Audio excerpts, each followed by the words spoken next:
Okay, இப்போ first டாபிக்ல இருந்து போயிடலாம். நான் வந்து இன்னைக்கு ஒரு 20 டாபிக்ஸ் எடுக்கலான்னு இருக்கேன். ஓகேங்களா, நம்ம பார்ப்போம். இது வந்து இந்த டாபிக்ஸ்லாம் வந்து மே மாச current affairs, May month. Okay, first topic network for greening financial system. So பேர்லயே தெரியுது why it is a news, because Reserve Bank of India has joined this central banks and supervisors network. So what is this network for greening financial system? Greening climate change, it is somewhat related to climate change and environment and the financial system. So they are combining the both.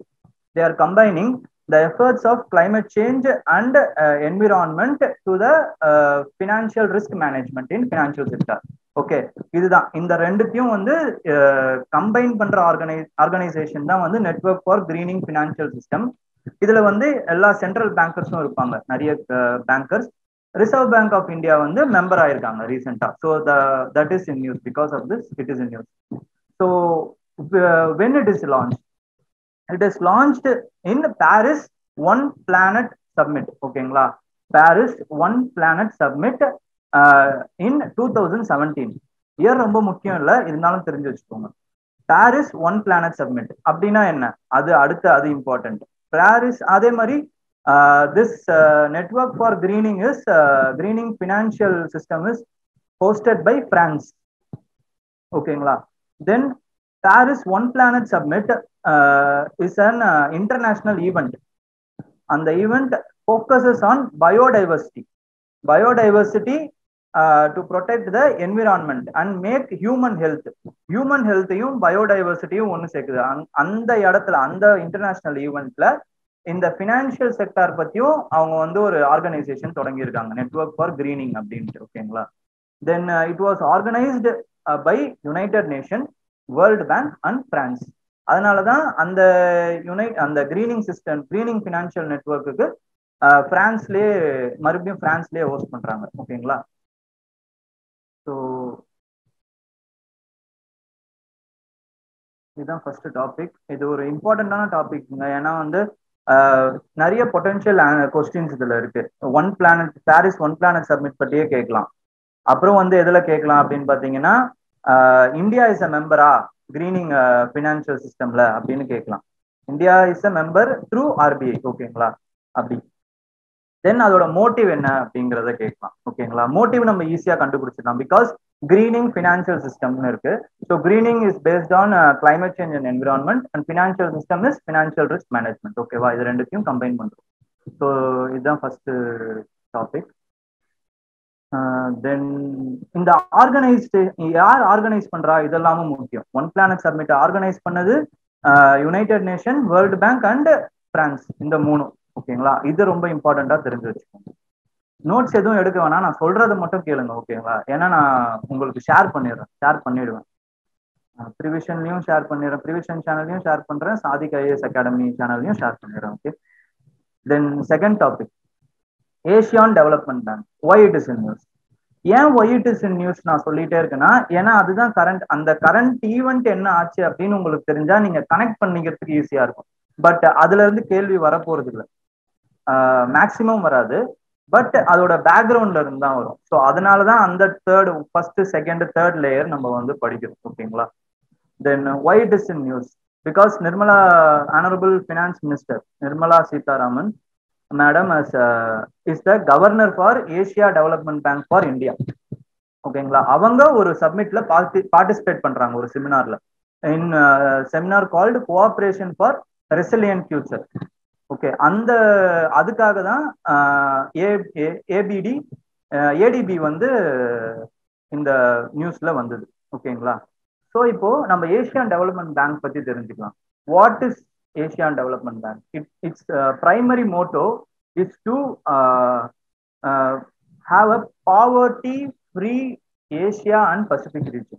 Okay, it was established in the year 1966, and it has 67 members from Asia and Pacific region. In the Asia and Pacific region ரொம்ப முக்கியம், because இங்க இடத்துல மட்டும்தான் இந்த ரீஜன்ல தான் இவங்களுக்கு members இருக்காங்க அப்படிங்கறத நீங்க தெரிஞ்சுக்கணும். தென் it is modeled on the lines of World Bank. இது ரொம்ப இம்பார்ட்டன்ட். ஓகேங்களா. பிகாஸ் மாடல் இந்த லைன்ஸ் ஏன்னா இதுவும் வந்து இதோட ஓட்டிங் சிஸ்டமும் வந்து பேஸ்ட் ஆன் கோட்டாஸ். ஓகே, அந்த largest quota is dominated by Japan. இந்த கோட்டா பர்சன்டேஜ் தேவை கிடையாது. ஓகேங்களா, it is not important. You have to know the order in ascending or டிசெண்டிங்லேயே தெரிஞ்சுக்கோங்க. Japan, then USA, then China, fourth is India. Okay, India's position is more important. Fourth is India. Okay, then it has the head office in Manila, Philippines. Japan வந்து ஷேர்ல இது ஹையஸ்டா இருக்காங்க. So Japan head quarter, ஜப்பானோட இதுல ஏதாவது head குவார்டர்ஸ்ன்னு போட்டாங்கன்னா தப்பு. ஓகேங்களா, நீங்க அப்படி கன்ஃபியூஸ் பண்ணிக்க கூடாது. Asia development bank head office is situated in Manila, Philippines. ஓகேங்களா, then its primary aim is to reduce poverty and have spur the inclusive growth. அதை எப்படி பண்றாங்க அப்படின்னு பாத்தீங்கன்னா, it is investing in infrastructure, health, public administrative systems, and it also improves the investment in climate change related infrastructure. ஓகேங்களா, then these are the recent developments between ADB and India. இந்த ஸ்கீம்ஸ்லாம் ரொம்ப important கிடையாது என்னென்ன பண்றாங்கன்னு. But why I gave is because you can know about the systems. அதாவது இப்போ for example, ADB and India signed loan for 206 million to strengthen urban services. Means their aim is public administrative system strengthen பண்ணணும். So அதுக்கேற்ற மாதிரி ஒரு ஸ்கீமை கொண்டு வந்திருக்காங்க அப்படிங்கிறத நீங்க புரிஞ்சுக்கலாம். ஓகேங்களா, ஸோ இந்த ஆப்ஷன்ல இந்த மாதிரி இந்த health, public administrative system, infrastructure இதுக்கு ரிலேட்டடா ADB ஏதாவது பண்ணிருக்கு அப்படின்னு நீங்க பாத்தீங்கன்னா you can give a calculated guess. ஓகேங்களா, அதுக்காக தான் சொல்றேன். தென் இதுல இந்த ப்ராஜெக்ட் ரொம்ப important. Asian development Bank has prepared conceptual development plan for Vizag Chennai industrial corridor. So it is coordinated by Asia development Bank. அது ரொம்ப important. Vizag Chennai industrial corridor is coordinated by Asia development Bank. Then this term masala bond, it is also important because it is a previous year question. Masala bond was asked in 2018, I think. Okay, it is issued by International Financial Corporation, which is which is a part of World Bank, I think. Then what is Masala bond is rupee denominated bonds, but they are issued outside India. அதுதான் masala bond. ஓகேங்களா, அதை பத்தி இன்னும் வந்து நீங்க கொஞ்சம் Google பண்ணி தெரிஞ்சுக்கோங்க. இதுதான் மெயினா, இதுதான். ஓகேங்களா, மசாலா பாண்ட்னா rupee denominated bond which is issued outside India by International Financial Corporation. Okay, then அதே மாதிரி பாருங்க, ஹெல்த்னு இருக்கு. So Covid pandemic. ஸோ என்ன பண்ணாங்க, எவ்வளவு கோடி, அதெல்லாம் தேவை கிடையாது. But we want to know about the theme which they are investing and the focus area which they are having. ஓகேங்களா, ஸோ அதை நம்ம பார்க்கணும். Then their motto for fighting poverty in Asia. Then the formation is 1966. Then headquarters Philippines. Then membership is 67 countries. Then next news, Arctic Science Ministerial. Arctic வந்தா ரொம்ப important. why? Because other than North and South Pole, we have Himalayas. So India's interest in Arctic is to research about the ice. அதனால ஏதாவது ஆர்டிக்னு வந்தாலே ரொம்ப important. அதை ரொம்ப நல்லா தெரிஞ்சு வச்சுக்கோங்க. And then India is participating in the third Arctic Science Ministerial Conference. It is the global platform for discussing research and cooperation for Arctic region. இந்த இது ரொம்ப இம்பார்ட்டன்ட் கிடையாது. பட் எது இம்பார்ட்டன்ட்னா தீம் இம்பார்ட்டன்ட். இதுல நாலேஜ் ஃபார் சஸ்டைனபிள் ஆர்டிக், இதுதான் இந்த வருஷத்தோட theme. Then it is the third, அதனாலதான் ASM 3ன்னு போட்டிருக்காங்க. It is the third ministerial conference which is organized by Iceland and Japan, but it is the first ministerial meeting which is held in Asia. அந்த fact ரொம்ப முக்கியம். இந்த third தான் வந்து first ministerial meeting which is held in Asia. ஓகேங்களா, then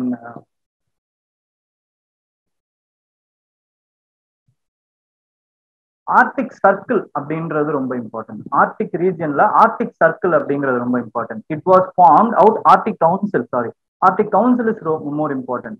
it was formed during 1996 based on Ottawa declaration. Ottawa declaration, ஓகேங்களா. இந்த countries ரொம்ப முக்கியம். Canada, Denmark, Finland, Iceland, Norway, Russian federation, Sweden, United states. எப்படி மனப்பாடம் பண்றதுன்னு நினைக்காதீங்க. It is so simple because world map வந்து மேல இருந்து பாத்தீங்கன்னா, டாப் வியூல இருந்து பாத்தீங்கன்னா ஒரு சர்க்கிள் இருக்கும். உங்களுக்கு எது தெரியுதோ, எந்த நேஷன்ஸ் தெரியுதோ அதுதான் ஆர்டிக் சர்க்கிள், வேற ஒன்றும் கிடையாது. ஃபார் எக்ஸாம்பிள் எப்படி டென்மார்க்லாம் வருது அப்படின்னா, பிகாஸ் கிரீன்லாந்து வந்து டென்மார்க் தான் வச்சிருக்கு, ஓகேங்களா. அதனாலதான் அந்த சாவர்னிட்டி அடிப்படையில வந்து Denmark is also a member of Arctic Council and Iceland is also Arctic. லைட்டா கட் ஆகுது பாருங்க. So it is also member of Arctic circle. So Russia because of Alaska US is Arctic circle. Then Canada, Norway, Sweden, Finland, all are Arctic councils members. Okay. And with respect to India, it is India enjoys observer status in Arctic Council. Okay. Then other members வந்து யாருன்னு பாத்தீங்கன்னா, எது இம்பார்ட்டண்டா நீங்க தெரிஞ்சுக்கணும்னா 12 members இருக்காங்க. But யார் இம்பார்ட்டன்ட்னா Japan and China நீங்க கண்டிப்பா தெரிஞ்சே ஆகும். Japan and China are also enjoys the observer status அப்படிங்கிறது தெரியணும், ஓகேங்களா. Then other connections with Arctic is India as a permanent research station in Arctic called Himadri.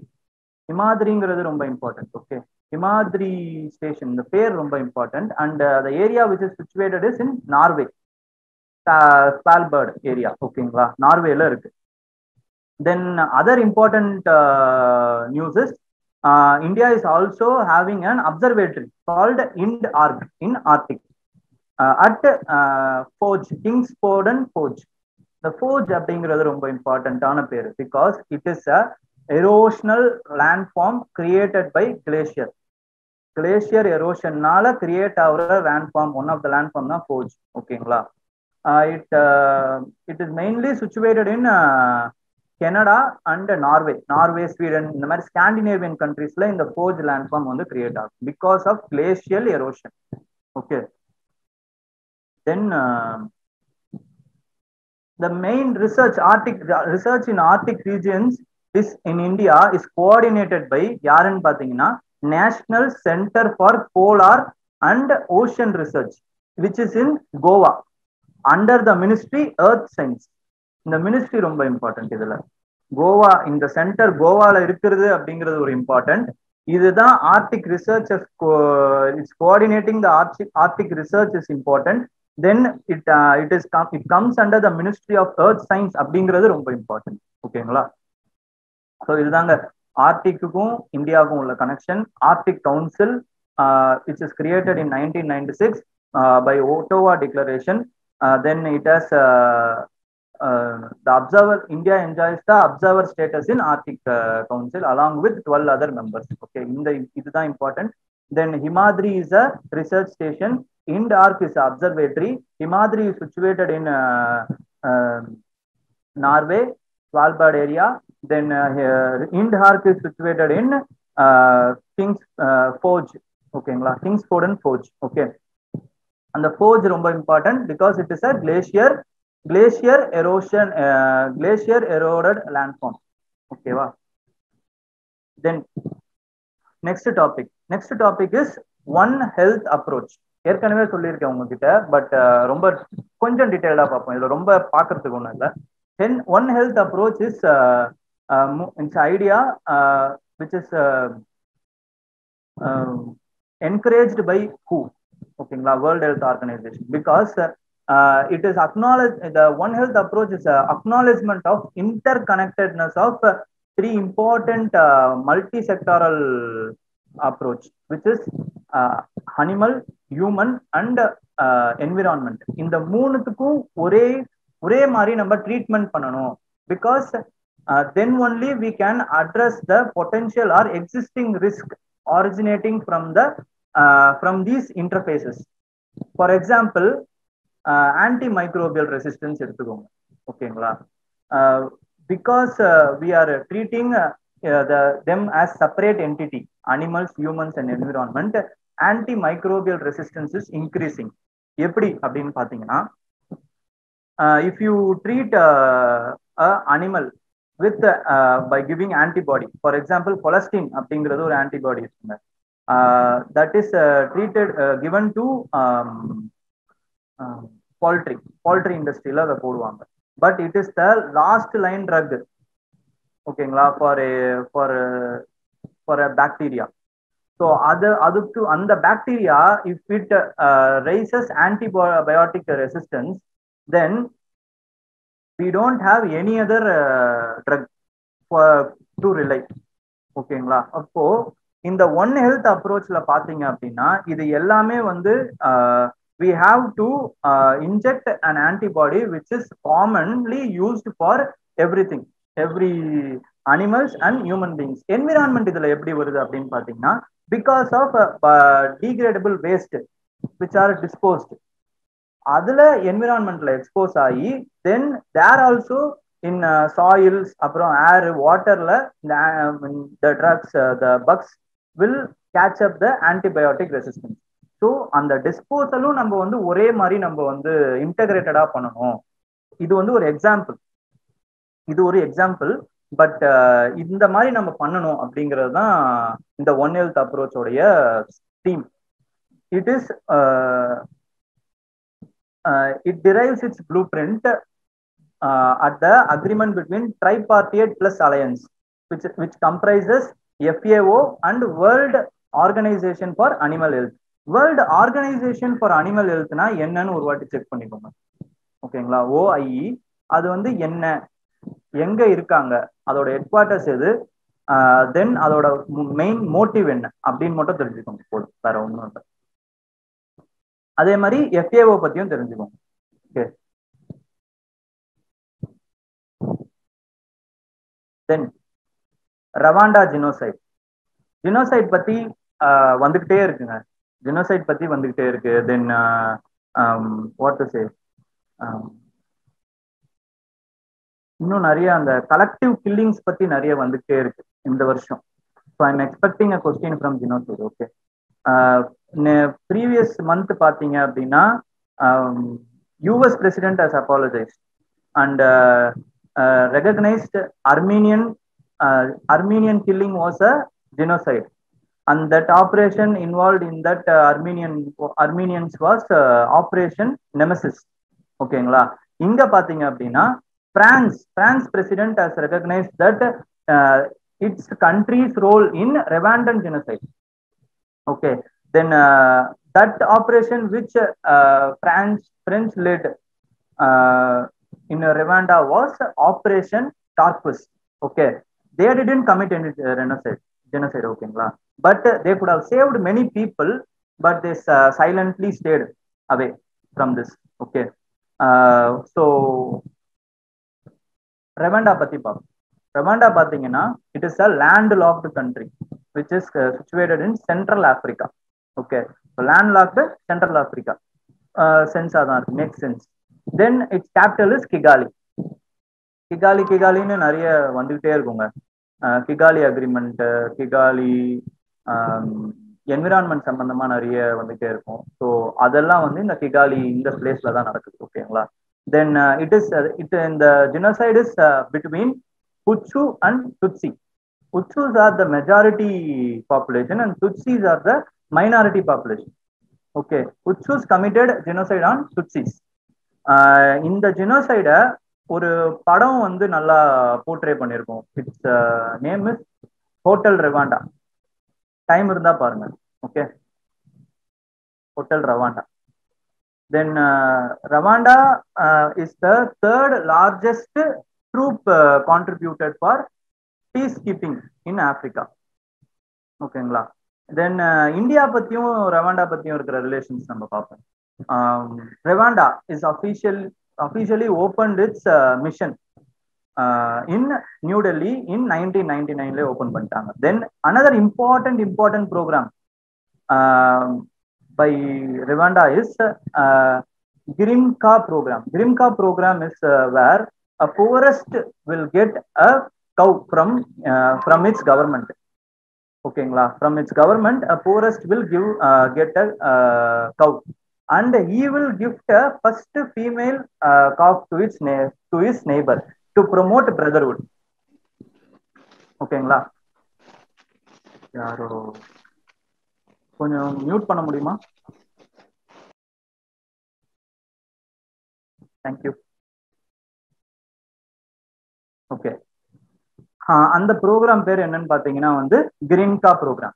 கிரீன்கா program இதை வந்து நீங்க எதெல்லாம் எழுதலாம்னு பாத்தீங்கன்னா, கிரீன்கா program can be used in answer writings like international relations, then essay, then ethics. இதுல எல்லாத்துலயுமே நீங்க யூஸ் பண்ணலாம் இந்த கிரீன்கா ப்ரோக்ராம். ஓகேங்களா, then alternative investment fund.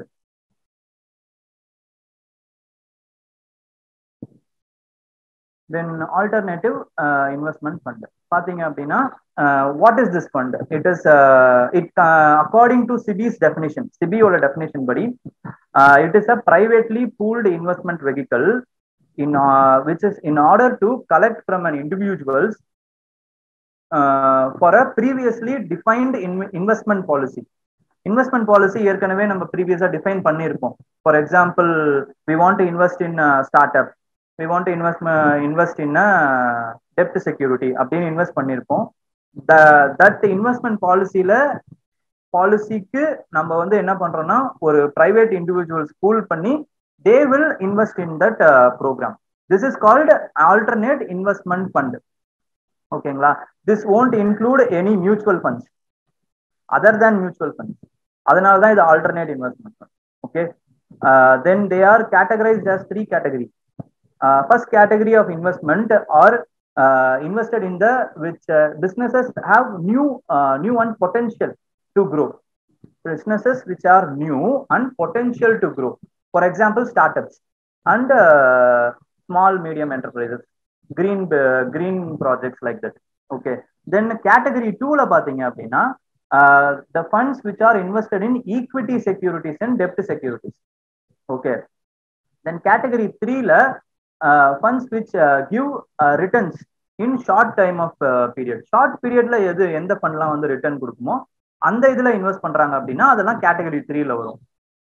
Okay, for example பாத்தீங்க அப்படின்னா, இந்த ஃபர்ஸ்ட் கேட்டகரிக்கு venture capital fund, infrastructure fund, angel fund, social venture fund இதெல்லாம் வந்து யூஸ் ஆகும். ஓகேங்களா, தென் செகண்ட் கேட்டகரிக்கு பிரைவேட் ஈக்விட்டி ஃபண்ட், டெப்ட் ஃபண்ட், ஃபண்ட் ஆஃப் ஃபண்ட். இதை வச்சுதான் நம்மளால வந்து டெப்ட் செக்யூரிட்டிஸ்க்குலாம் வந்து நம்மளால இன்வெஸ்ட் பண்ண முடியும். தென் தேர்ட் கேட்டகரி பாத்தீங்கன்னா ஹெட்ஜ் ஃபண்ட். ஹெட்ஜ்ன்றது risk taking.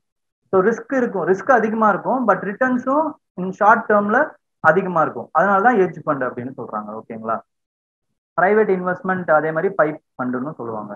Then what are the benefits என்ன இந்த ஆல்டர்னேட் இன்வெஸ்ட்மெண்ட் ஃபண்ட்ல அப்படின்னு பாத்தீங்கன்னா, it reduces the volatility of investment because we previously know about what we are investing, how long we are investing, how we are going to get the investment.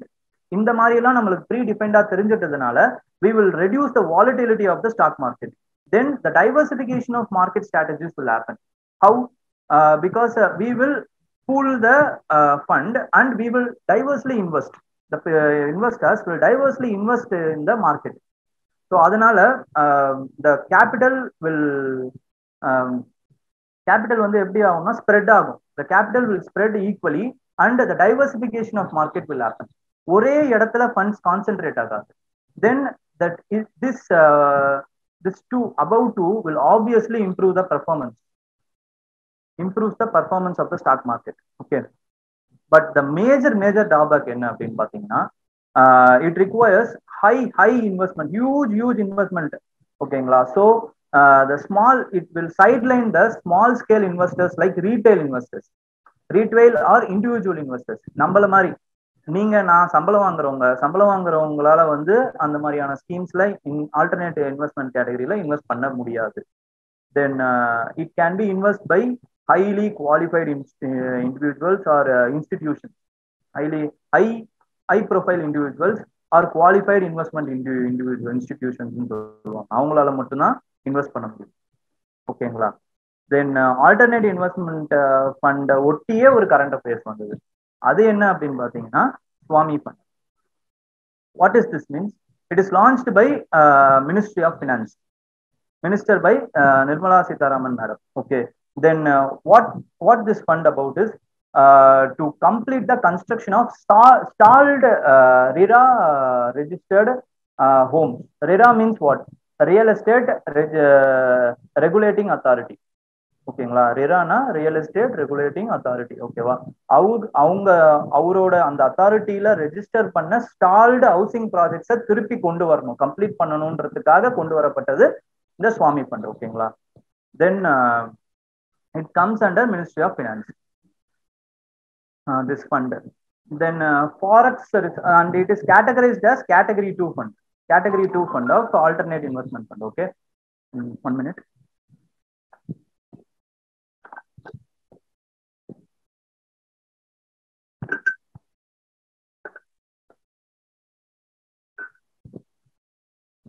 Then next, Forex reserves of India. Why it is in news? Because Forex reserve has got swelled. Million கிடையாதுங்க, இது billion. தப்பா typing error ஆகி போச்சு. ஓகேங்களா? Billion.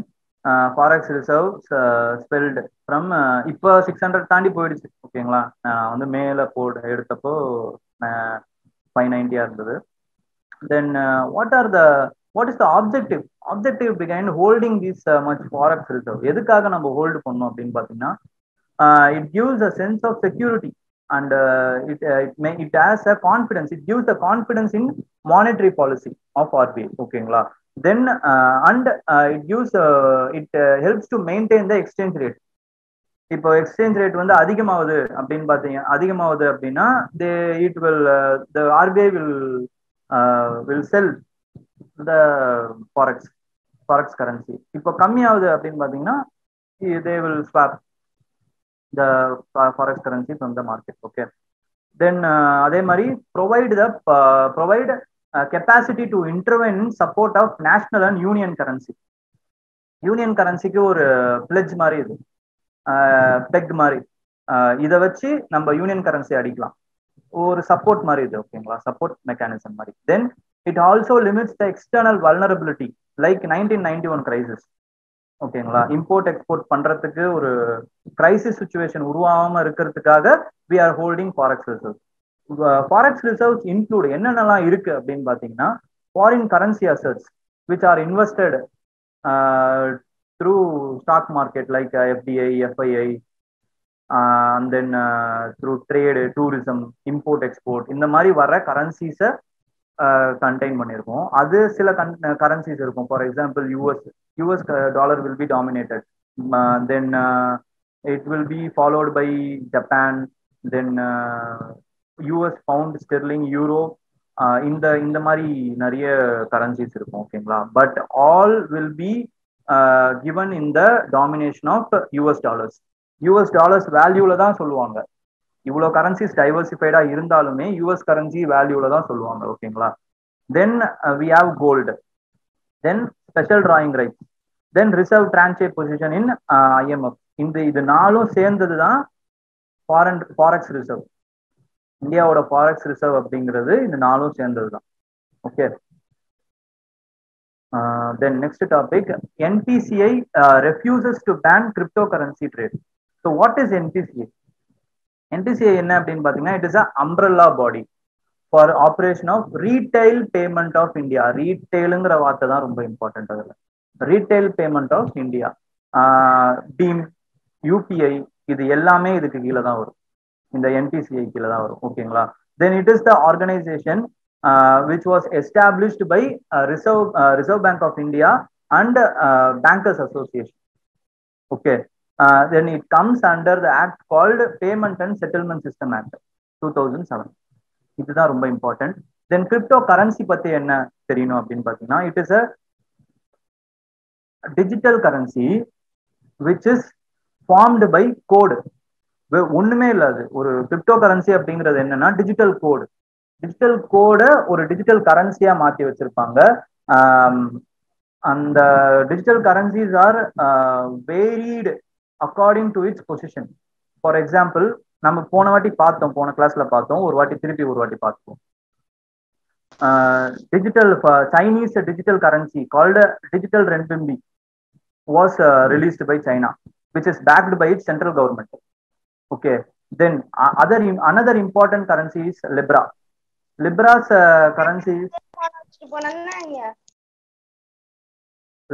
currency is backed by Facebook. Its blockchain technology is centralized. ஒரு organisation அந்த blockchain டெக்னாலஜியை use பண்ணுவாங்க. Then another important cryptocurrency is Bitcoin. Its blockchain technology is decentralized. யார் வேணாலும் அதை வந்து பண்ணலாம். ஓகேங்களா? யார் வேணாலும் அதை வந்து செக் பண்ணலாம். செக் பண்ணி அந்த லெட்ஜர்ல ஏற்றலாம். லெட்ஜர்னு வாங்க, இதெல்லாம் ரொம்ப டெக்னிக்கல் டேர்ம்ஸ், அதெல்லாம் உங்களுக்கு தேவை கிடையாது. ஓகேங்களா? ஆனா பிளாக்செயின் டெக்னாலஜி ரொம்ப இம்பார்ட்டன்ட். அதோட யூசஸ் என்னன்னு பாருங்க. அது வேற நிறைய இடத்துல யூஸ் ஆகும். Not only in crypto currency. So uses of block chain technology என்ன அப்படிங்கிறத பாருங்க ஒரு வாட்டி. தென் கிரிப்டோ கரன்சினா இவ்வளவுதான். இட் இஸ் அ கோட், அவ்வளவுதான், ஒண்ணுமே கிடையாது. It is a computer code which can be mined. The crypto currency can be mined by computer using the codes. ஓகேங்களா? ஆனா சாதாரண கோடுல volumes and volumes of code வரும். அதுல ஒரு கிரிப்டோ கரன்சியை ஜென்ரேட் பண்றதுக்கு. And then RBI to transfer its surplus to government. ஓகேங்களா? இதை எதுக்கு, இந்த நியூஸ் எதுக்கு அப்படின்னு பாத்தீங்கன்னா ரொம்ப இம்பார்ட்டண்டா எனக்கு பட்டுச்சு இந்த term contingency reserve buffer. RBI has decided to maintain the contingency reserve buffer at 5.5%. What is contingency reserve buffer? Extra காசு இருக்கு பாத்தீங்களா, the profit which is realized by the RBI through realized equity அப்படின்னு சொல்லுவாங்க. அந்த காசை எவ்வளவு வச்சுக்கணும் for further contingency operation like rupee volatility சரி பண்றது, இந்த மாதிரியான விஷயத்துக்கு எவ்வளவு வச்சுக்கணும் அப்படிங்கிற அந்த இதுதான் கண்டின்ஜென்சி ரிஸ்க் பஃபர். அந்த பஃபரை 5.5%ல வச்சுக்கலாம் அப்படிங்கிற மாதிரி RBI has decided. ஓகேங்களா? தென் another important issue is RBI has changed its accounting year from June to April March. தான் இப்ப புது RBI-யோட அக்கௌண்டிங் இயர். ஓகேங்களா? அது ரொம்ப important. Then another important point is third point. அதுல RBI need not to pay any tax. அந்த point ரொம்ப important. Income டாக்ஸே பே பண்ண தேவை கிடையாது. ஓகேங்களா? ஏன்னா சர்ப்ளஸ் எல்லாத்தையுமே அவங்க கொடுத்துருவாங்க, டாக்ஸ்ன்னு எதுவும் பண்ண மாட்டாங்க, சர்ப்ளஸே கொடுத்துட்றாங்க. Okay, to government. And then these decisions out the surpluses, how much surplus you have to transfer and how much the contingency reserve you have to get, you have to hold, RBI have to hold. இந்த மாதிரி decisions are taken by the committee called Bimal Jalan committee, on expert committee to review the extent economic capital framework of the RBI. இந்த ஹெட்டிங்ல இந்த கமிட்டியை form பண்ணியிருக்காங்க, Bimal Jalan committee. He only decided the contingency risk buffer. ஓகேங்களா? 5.5ல இருந்து 6.5 இருக்கலாம் அப்படின்னு அவர் சொல்லிட்டாரு. So the RBI has decided to maintain 5.5 as a buffer. அவ்வளவுதான். தென் PM care fund, PM CARES, இதுவும் வந்து ரீசெண்டா நிறைய கான்ட்ரவர்சி ஆச்சு, அதனாலதான் நியூஸ்ல இருந்தது. ஓகேங்களா? ஏன் வந்து கேர்க்குள்ள கொண்டு வர மாட்டீங்க, why it is not audited, அந்த மாதிரியான விஷயங்கள் வந்தது. So that's why it is in news. It is established exclusively for helping people affected by COVID-19 pandemic. So COVID-19 பேண்டமிக்னால அஃபெக்ட் ஆன பீப்புளுக்காக உருவாக்கப்பட்டதான் PM cares. Okay. Then chairman யாரு அப்படின்னு பாத்தீங்கன்னா it is prime minister of India. Then he can decide and appoint nominate any members. But other members other than PM is defence minister, home minister, finance minister, close cabinet. இந்த cabinet ministers 3 பேருமே இருக்காங்க. தென் micro donation எவ்வளவு கொடுக்கலாம் அப்படின்னு பாத்தீங்கன்னா as low as 10 rupees we can contribute to PM care fund. And other fund is there, another fund, PM National Relief Fund. It is formed during the Prime Ministership of Pandit Jawaharlal Nehru. Okay, அதுல minimum amount எவ்வளவு அப்படின்னு பாத்தீங்கன்னா 10 rupees. It is formed for the motive objective to relocate the partition affected individuals.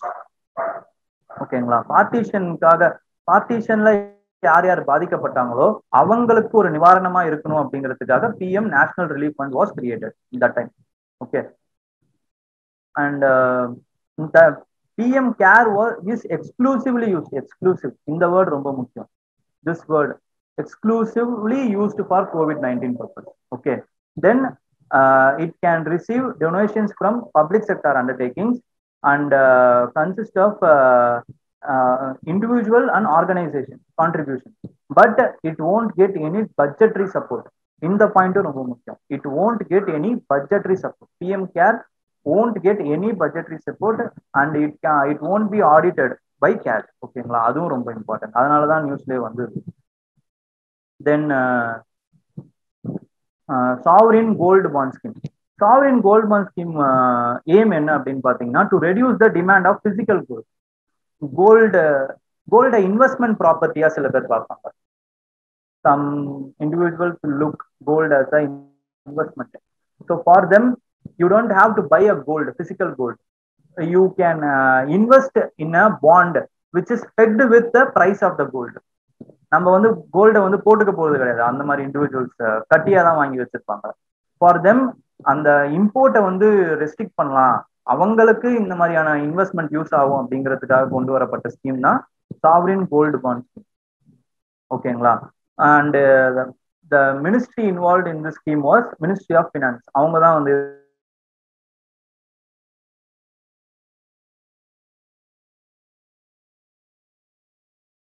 ஓகேங்களா. எங்கெங்கெல்லாம் கொடுப்பாங்கன்னா post office, அப்புறம் dedicated agents இருப்பாங்க, அவங்க எல்லாம் கொடுப்பாங்க. ஓகேங்களா. Then the payment is through money only, but the price of the bond price will be connected with the price of the gold. Okay, minimum denomination எவ்வளோ அப்படின்னு பார்த்தீங்கன்னா 1 gramல இருந்து கிடைக்கும். It is available in from 1 gram, but you have to invest in 2 grams. Minimum individual have to invest in 2 grams from maximum 500 grams per single fiscal year. அந்த single physical இயருங்கிறது ரொம்ப important. Because அவங்களோட limit, upper limit அவ்வளவுதான் அப்படிங்கிறது கிடையாது, 500 தான் அப்படின்னு கிடையாது. ஆனா அந்த வருஷத்துல 500 தான். In that particular year the maximum limit is 500. ஓகேங்களா.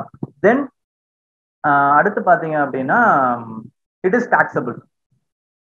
The interest which is received from the gold bond is taxable under IT Act, and gold is also taxable under capital gains tax. The whole gold price, and the gold வாங்கின மாதிரி தானே, இது ஒரு capital மாதிரி தானே. So capital gains டாக்ஸும் வந்து it will attract. Then the whole year where the lock-in period is for 8 years.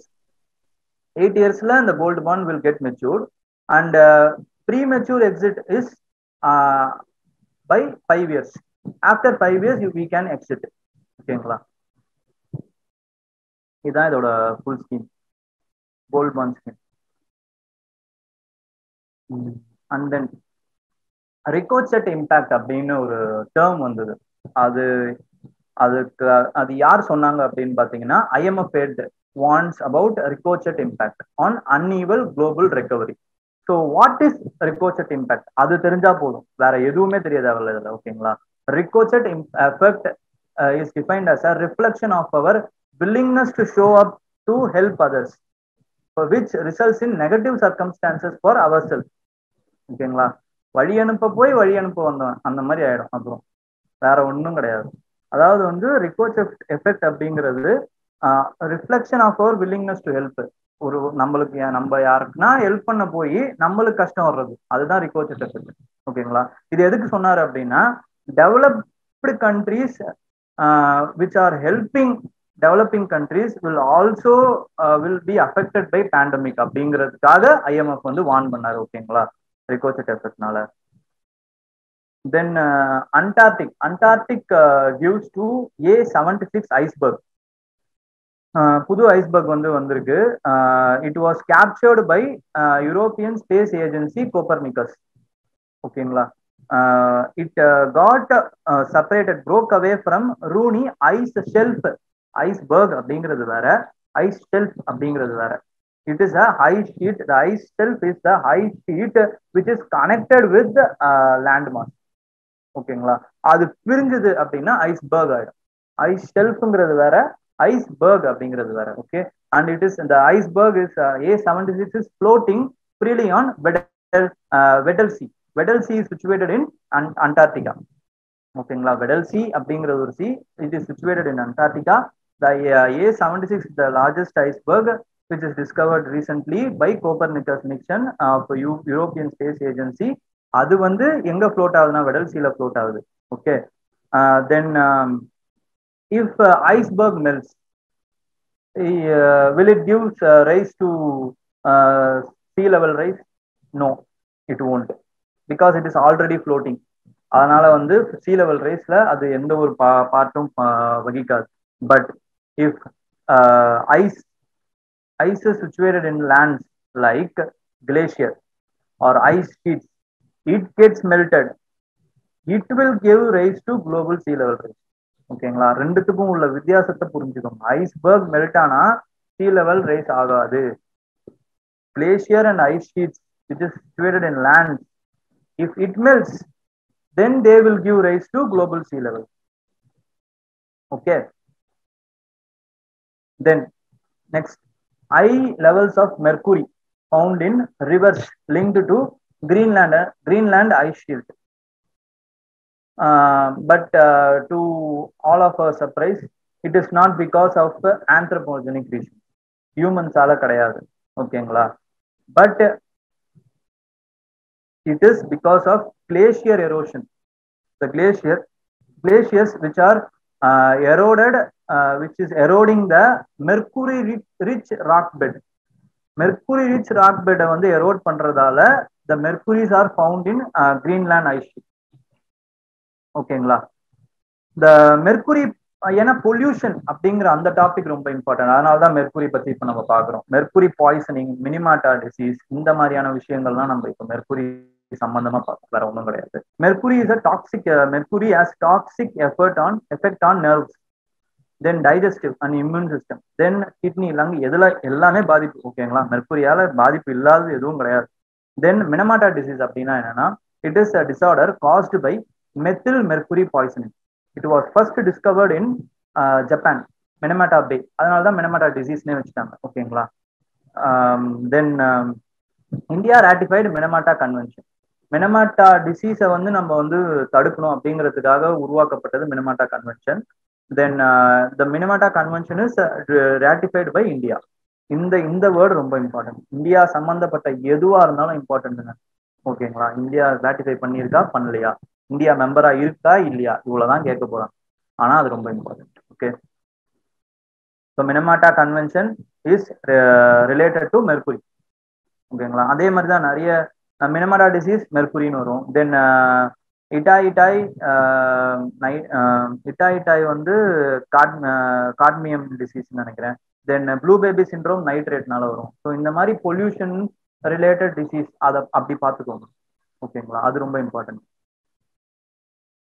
Then conservation of olive ridley turtles இல்லாத ஒரு இயர் கரண்ட் அஃபேர்ஸே இருக்காது அப்படின்னு சொல்லலாம். ஆனா வருஷம் அவன் கேட்க போறது இல்லை. But they will the olive ridley turtles will come surely for year. Okay. ஏன்னா அந்த கன்சர்வேஷன் மெக்கானிசம் பண்ணிக்கிட்டே இருப்பாங்க இயர் ஆஃப்டர் இயர். அதனால அது கரண்ட் அஃபேர்ஸ்ல வந்துகிட்டே இருக்கும். ரீசெண்டா கூட பாத்தீங்க அப்படின்னா 3 key panel was constituted by High Court of Orissa to measure the conservation of endangered olive ridley turtles. இங்க என்ன என்டேஞ்சர்ட் இருக்கு, ஆனா நான் இப்ப சொல்ல போறது ஐயூசிஎன் ஸ்டேட்டஸ் பார்த்தீங்கன்னா வல்னரபிள். கன்ஃபியூஸ் பண்ணிக்காதீங்க. Because vulnerable, endangered, critically endangered, these 3 categories are classified as endangered. ஓகேங்களா. endangered குள்ள வரும் இந்த மூணுமே. அதனால அது endangeredனு போட்டிருக்காங்க போடும்போது. These olive ridley turtles are smallest and abundant among sea turtles. It is a carnivorous animal, and then it inhabits warm waters of Pacific, Atlantic, and Indian ocean. இது இந்த ரேஞ்ச் தெரிஞ்சுக்கோங்க, because it helps in eliminating. ஏன்னா இவ்வளவு பெரிய ரேஞ்சா இருக்கு பாருங்க. 3 important oceans they are habitat, they are having the habitat.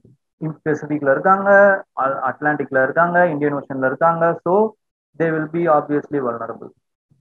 Critically endanger அப்படின்னு போட்டாங்க அப்படின்னா நம்மளே கெஸ் பண்ணலாம், கால்குலேட்டடா ஒரு கெஸ் பண்ணலாம்.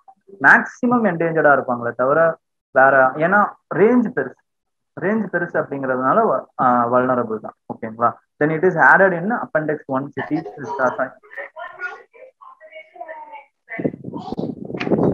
மியூட் பண்ண முடியுங்களா?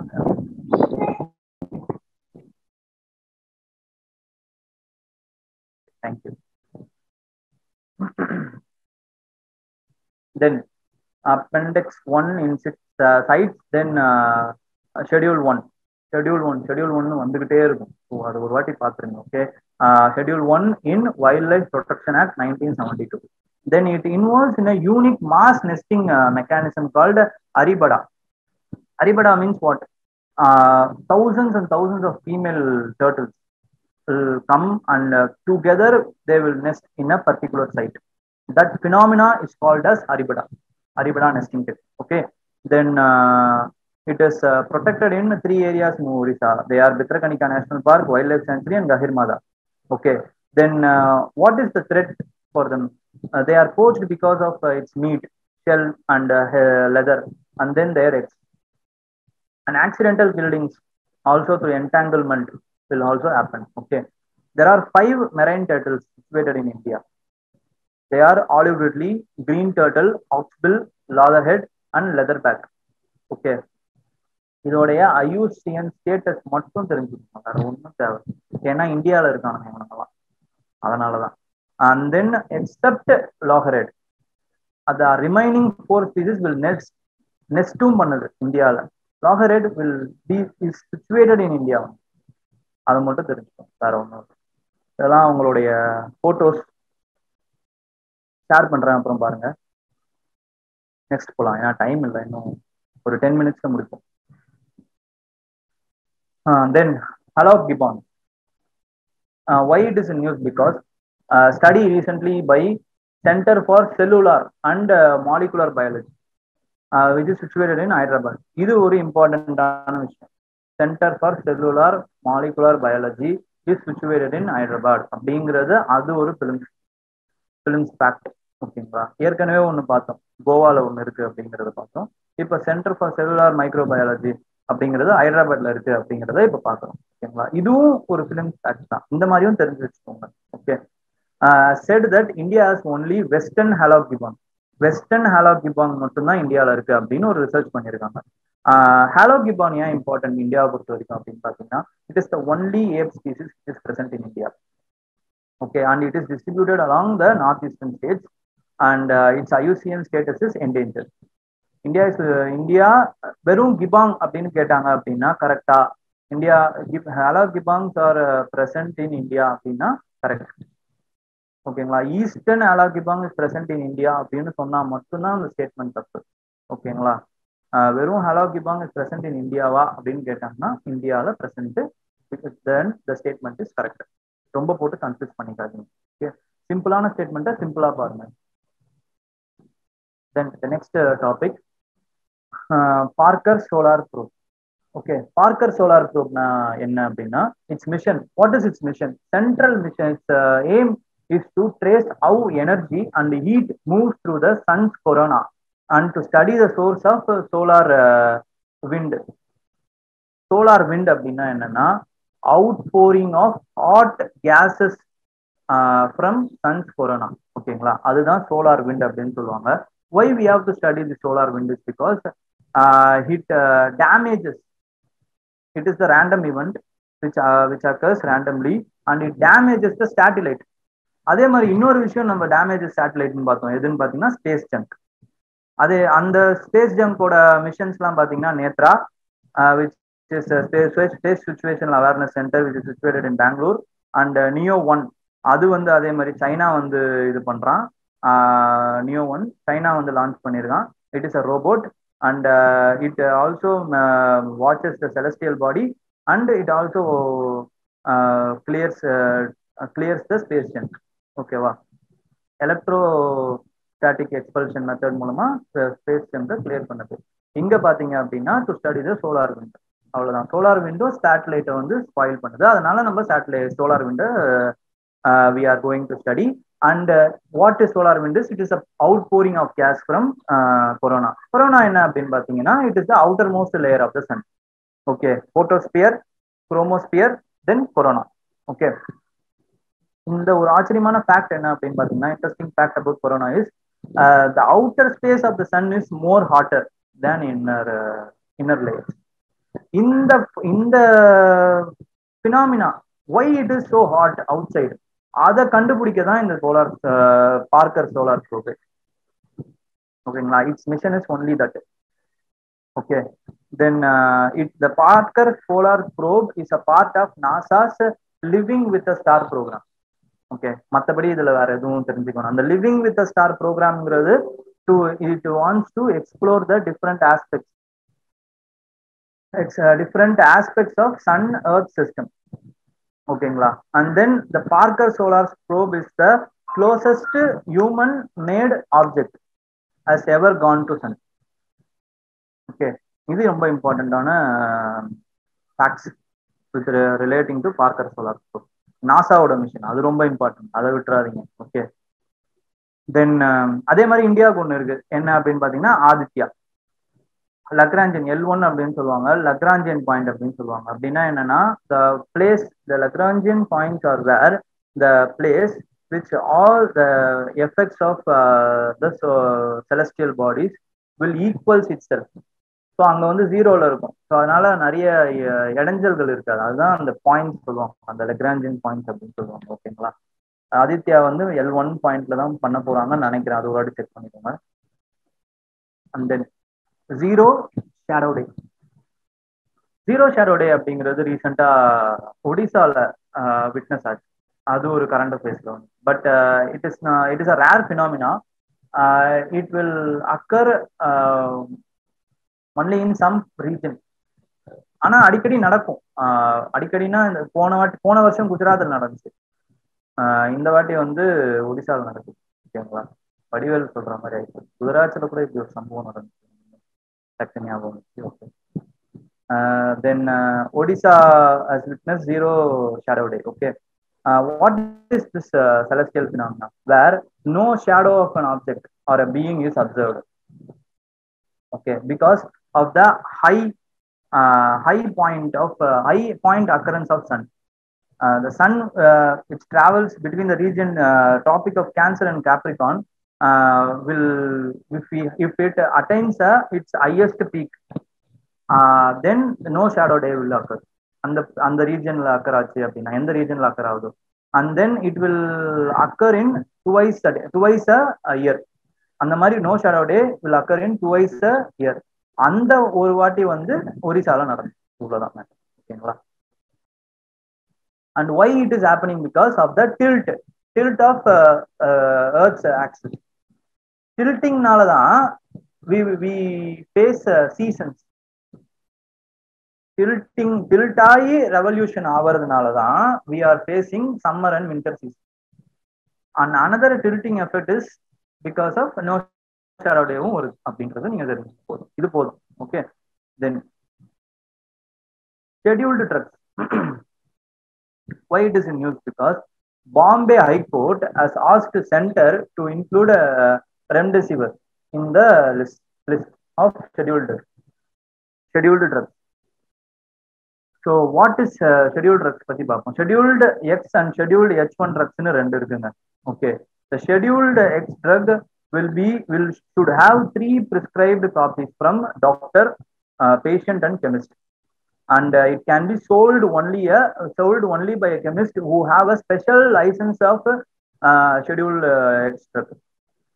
Then scheduled H1 drug requires only 1 copy of prescription and it can be sold by all the chemists.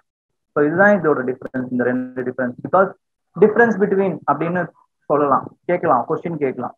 What is the difference between scheduled X and scheduled H1 drugs அப்படின்னு கேட்கலாம். ஓகேங்களா?